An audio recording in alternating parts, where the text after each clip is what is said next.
आपने अपनी पढ़ाई के दौरान, चाहे वह स्कूल की, कॉलेज की अथवा प्रतियोगी परीक्षाओं की पढ़ाई क्यों ना हो, कभी न कभी क्रांति शब्द के बारे में तो अवश्य सुना होगा।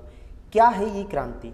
देखिए, जब किसी घटना या किसी गतिविधि के कारण किसी व्यवस्था में कोई परिवर्तन देखने को मिलता है तो हम उसे क्रांति के रूप में संबोधित करते हैं। इस क्रांति के द्वारा ही जो पुराने समय से चली आ रही पद्धति है उसमें बदलाव देखने को मिलता है। यह बदलाव राजनीतिक, आर्थिक, सामाजिक या सांस्कृतिक भी हो सकते हैं। ऐसे ही कुछ आर्थिक बदलाव हुए भारत में, जिसके लिए कई सारी क्रांतियों को जाना जाता है, जैसे कि हरित क्रांति जो कि जुड़ी हुई है खाद्यान्न उत्पादन से, यानी कि फूड प्रोडक्शन से। अब यदि मैं खाद्यान्न उत्पादन की बात करूं तो ये फसलों के द्वारा उत्पादित किया जाता है, तो जो फसलें होती हैं वह हरी होती हैं, इसीलिए इसे हम हरित क्रांति के नाम से जानते हैं। इसके अलावा श्वेत क्रांति जो कि दुग्ध उत्पादन से जुड़ी हुई है। अब यहाँ पर जो दूध यानी कि दुग्ध है यह सफ़ेद कलर का होता है, इसी वजह से आप इसे श्वेत क्रांति से आसानी से जोड़ सकते हैं। वही हम बात करें पीली क्रांति के बारे में, तो जो खाद्य तेलों और तिलहन फसलों के उत्पादन से जुड़ी हुई क्रांति है उसे हम जानते हैं पीली क्रांति के नाम से। तो आप इसे इस तरह याद रख सकते हैं कि जो तेल होते हैं, तेल का कलर पीले रंग का दिखाई देता है, इसी वजह से इसे हम पीली क्रांति के नाम से जानते हैं। मत्स्य उत्पादन से जुड़ी हुई क्रांति को हम नीली क्रांति के नाम से जानते हैं। अब जो मछली यानी कि मत्स्य है वह जल में रहती है और जल अक्सर हमें नीला दिखाई देता है, तो इसी वजह से आप इसे नीली क्रांति से जोड़ सकते हैं। बात करें गुलाबी क्रांति के बारे में, तो यह प्याज और झींगा मछली से जुड़ी हुई क्रांति है। तो जो प्याज होती है, यदि आप इसका कलर देखेंगे तो आपको गुलाबी रंग से मिलता जुलता कलर आपको मिलेगा। वहीं झींगा मछली भी लगभग इसी रंग की यानी कि इसी कलर की होती है, तो आप गुलाबी क्रांति प्याज और झींगा मछली के उत्पादन से जोड़ सकते हैं। बात करें काली क्रांति के बारे में, तो यह पेट्रोल या खनिज तेलों के उत्पादन से जुड़ी हुई है। आप इसे इस तरह से याद रख सकते हैं कि जब भी आप पेट्रोल की टंकी देखते हैं तो उसमें आपको कुछ दिखाई नहीं देता है अच्छे से, अर्थात वहाँ पर आपको जो रंग दिखाई देता है वह काला होता है, तो आप इसे काली क्रांति से आसानी से जोड़ सकते हैं। इसके अलावा कोयला उत्पादन से भी यह क्रांति जुड़ी हुई है और कोयला यहाँ पर काला होता है, तो इसे याद रखना आपके लिए आसान होगा। अब बात करें धूसर क्रांति के बारे में, तो यहाँ पर उर्वरक उत्पादन में जो वृद्धि किए जाने के लिए क्रांति आई थी उसे हम धूसर क्रांति यानी कि ग्रे रेवोल्यूशन के नाम से जानते हैं। यदि आप कभी उर्वरक देखेंगे तो वह आपको मैक्सिमम टाइम ग्रे कलर का दिखाई देगा, और यहाँ पर जो उर्वरक है वह धुएं सा उड़ता है खेत में, तो धुएं सा उड़ता है, तो धुएं सा उड़ता है क्या? उर्वरक। तो धूसर क्रांति जो उर्वरक उत्पादन है उससे जुड़ी हुई है। अब यदि हम बात करें रजत क्रांति के बारे में, तो ये रजत क्रांति जुड़ी हुई है अंडा उत्पादन से। इसे किस तरह से याद करेंगे, तो इसके लिए थोड़ा सा फनी कॉन्सेप्ट अपनाना पड़ेगा आपको। इसके लिए हम इसके इंग्लिश नाम को यानी कि सिल्वर रेवोल्यूशन को जोड़ने का प्रयास करेंगे। देखिए, कभी ना कभी आपने अंडा कटते हुए देखा होगा, तो जो अंडा है या तो उसे हम चाकू से काटते हैं, या तो आपने दुकानों में देखा होगा कि उसे काटने के लिए धागे का उपयोग किया जाता है, और धागे से ही कपड़ों को सिला जाता है। तो सिला जाता है तो सिल, सिला जाता है तो सिल, तो इसलिए सिल्वर रेवोल्यूशन किससे जुड़ा हुआ है? अंडा उत्पादन से।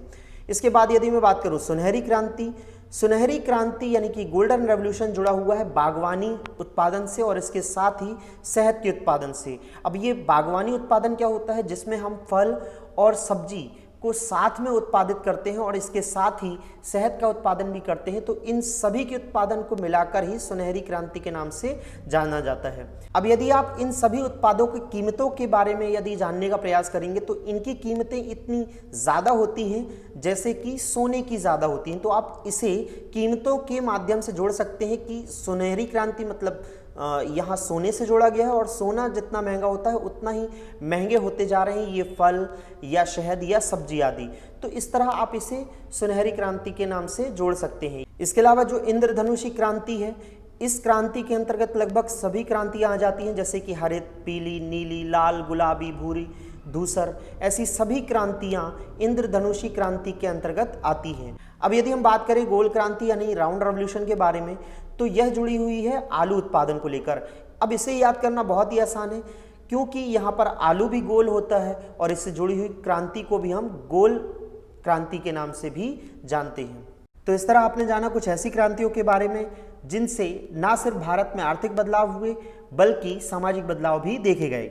लेकिन आज के इस वीडियो में हमारा मुख्य विषय है हरित क्रांति व स्वर्ण क्रांति में अंतर। जय हिंद ऑल ऑफ यू, मैं हूं सिद्धार्थ यादव और आपका स्वागत करना चाहूंगा सिद्धार्थ यादव एजुकेशन में। इससे पहले कि इस वीडियो की शुरुआत हो, मैं आपको बताना चाहूंगा कि यदि आप हमसे फेसबुक या यूट्यूब के माध्यम से जुड़ना चाहते हैं तो आपको सर्च करना होगा सिद्धार्थ यादव एजुकेशन। इसके अलावा टेलीग्राम ऐप से जुड़ने के लिए आप सर्च कर सकते हैं सिद्धार्थ_यादव_ एजुकेशन। बात करते हैं सबसे पहले हरित क्रांति के बारे में, जानेंगे इसकी पृष्ठभूमि, इसके उद्देश्य, इसके जनक और इसके प्रभाव के बारे में।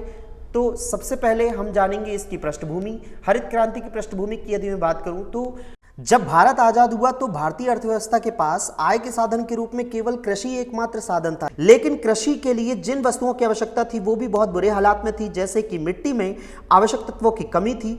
इसमें नाइट्रोजन, फास्फोरस और पोटेशियम जैसे उर्वरकों का इस्तेमाल लगभग ना के बराबर किया जाता था।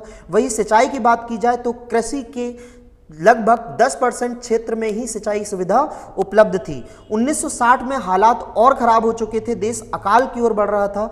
इस समय भारत सरकार ने मंगाए थे HYV सीड। जी हाँ, हाई यील्डिंग वैरायटी सीड। ये आपको काफ़ी सारे एग्जाम्स में, जो वनडे एग्जाम्स होते हैं उसमें भी पूछा जाता है, तो आप इसे याद रख सकते हैं कि उस समय भारत सरकार ने किन बीजों की मांग की थी, यानी कि किन बीजों को मंगाया था। वो थे HYV सीड, यानी कि हाई यील्डिंग वैरायटीज सीड। ये सीड हिंदी में उच्च उत्पादकता किस्मों के बीज के नाम से भी जाने जाते हैं।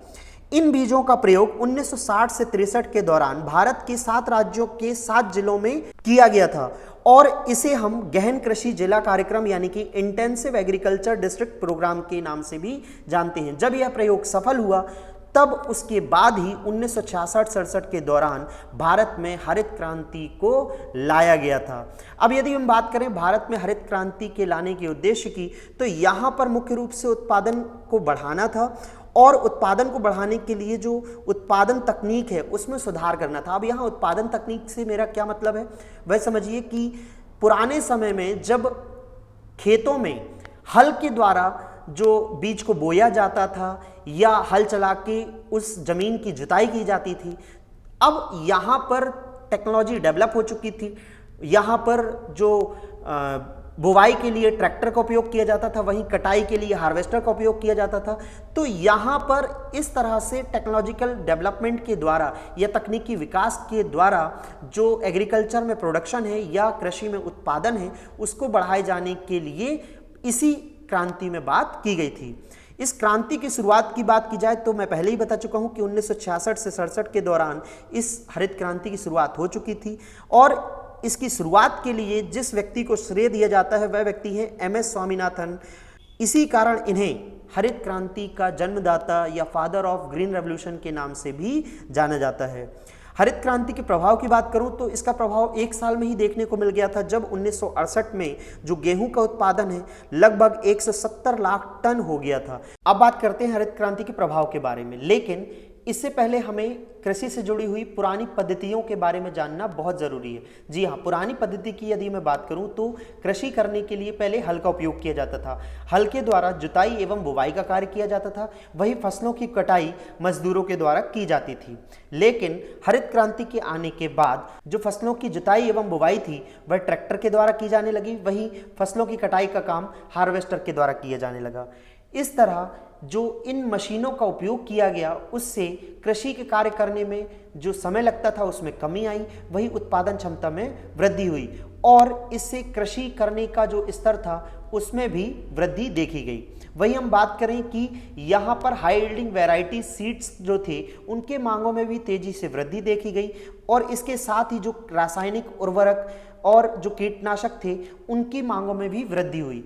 ये मांगों में वृद्धि का परिणाम ही था कि इससे जुड़े हुए उद्योग काफ़ी तेजी से विकसित होने लगे और ये हरित क्रांति का प्रभाव ही था, जिसके फलस्वरूप यहाँ पर जो कृषि क्षेत्र से जुड़ी हुई अवसंरचनाएं थी यानी कि इंफ्रास्ट्रक्चर था उसमें भी हमें डेवलपमेंट यानी कि विकास देखने को मिलता है। यहाँ पे यदि मैं बात करूँ सड़कों की या ग्रामीण क्षेत्रों में विद्युत आपूर्ति यानी कि इलेक्ट्रिसिटी सप्लाई की या सिंचाई के लिए ट्यूबवेल का उपयोग किया जाना और अनाज को बेचे जाने के लिए अनाज मंडी का विकास या अनाज को रखे जाने के लिए भंडारण केंद्रों का विकास, ये सब हरित क्रांति का ही प्रभाव था कि इन सब में डेवलपमेंट यानी कि विकास देखने को मिलता है। वही हरित क्रांति के अंतर्गत यहाँ पर कृषि के उत्पादन में तो वृद्धि की जा चुकी थी, लेकिन किसानों में कहीं ना कहीं एक डर होता था कि उन्होंने फसलों का उत्पादन कर तो लिया है, लेकिन क्या उन्हें अपनी फसल की एक सही कीमत मिलेगी।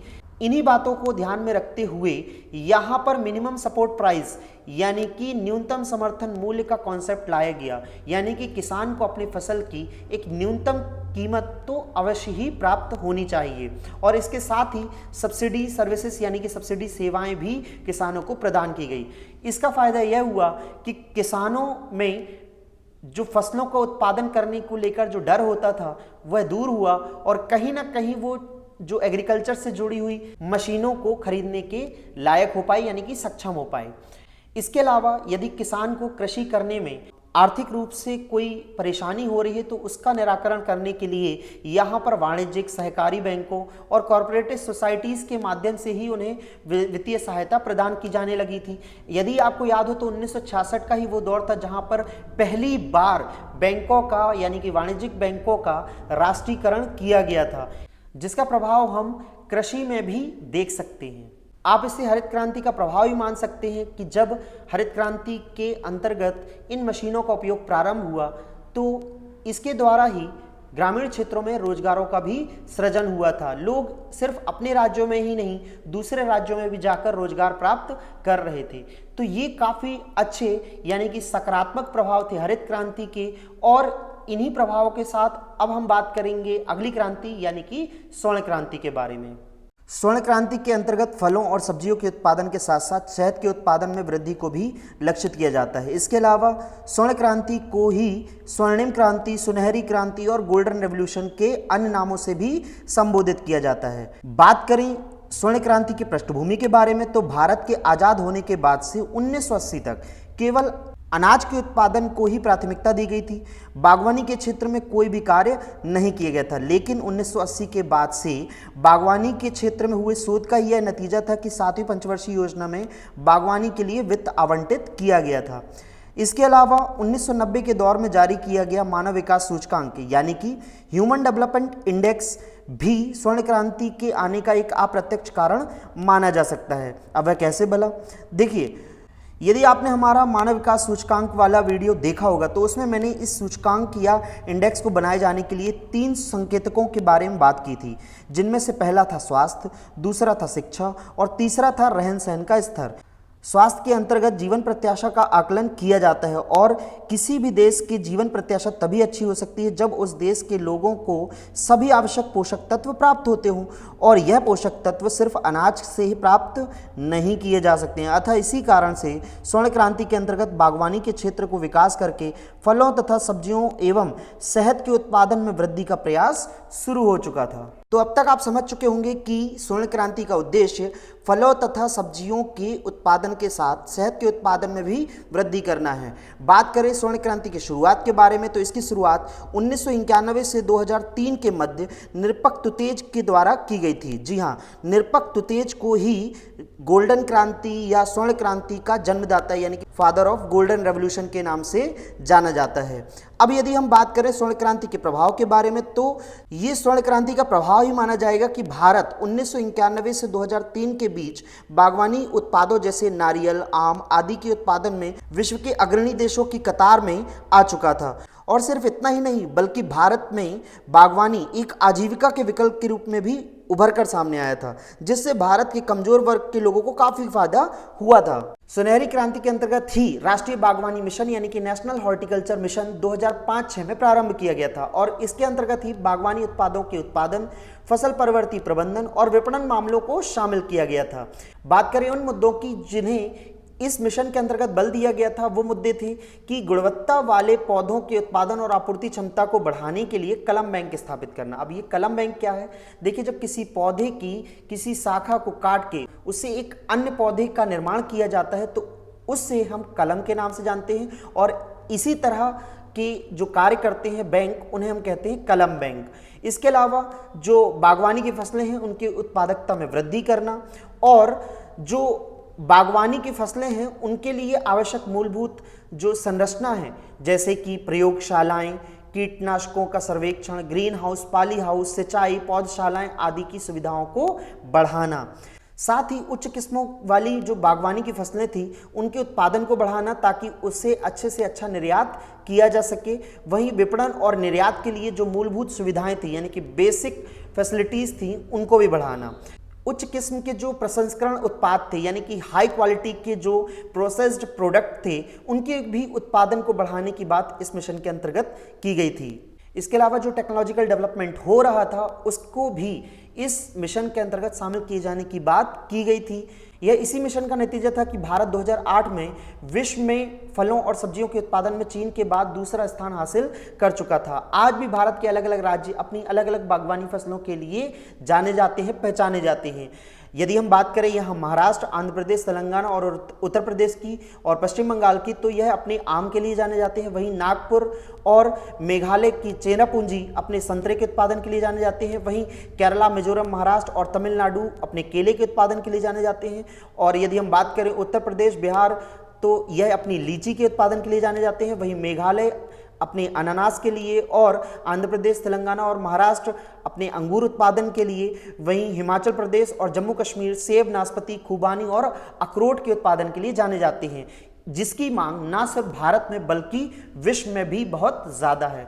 सो होपफुली ये जो हरित क्रांति और स्वर्ण क्रांति के बीच का जो अंतर था वह आपको काफ़ी अच्छी तरह से समझ में आ गया होगा। यदि आपको यह समझ में आया तो इसे इसी तरह पॉइंट बनाकर आप अपनी कॉपी में लिख सकते हैं और इसे एक बार प्रैक्टिस करके देख सकते हैं। आगे इसी तरह के कुछ अन्य विषयों के साथ हम फिर मिलेंगे अगले वीडियो में। तब तक के लिए जय हिंद, जय भारत।